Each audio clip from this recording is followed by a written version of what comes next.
Oggi facciamo peperoni ripieni con la carne e risino. Allora, qui ho 250 di macinato misto, bovino e maiale. Adesso aggiungiamo un uovo,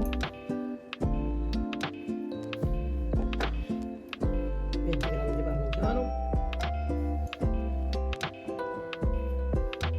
20 ml di panna,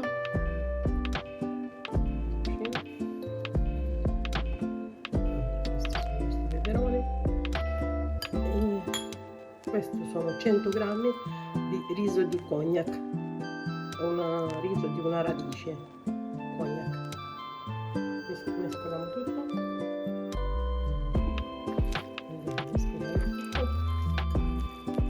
aggiungiamo anche un cucchiaino di sale,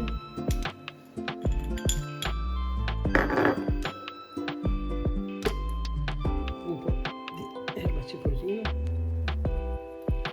cucchiaino,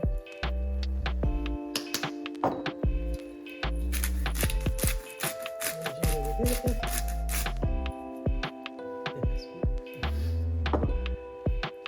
e giriamo.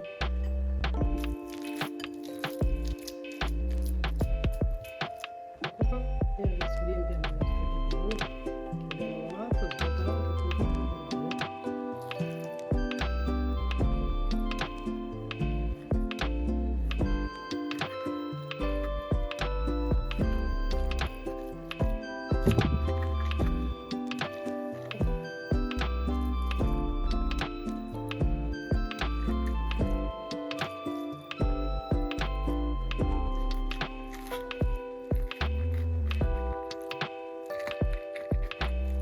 spingete bene tanto.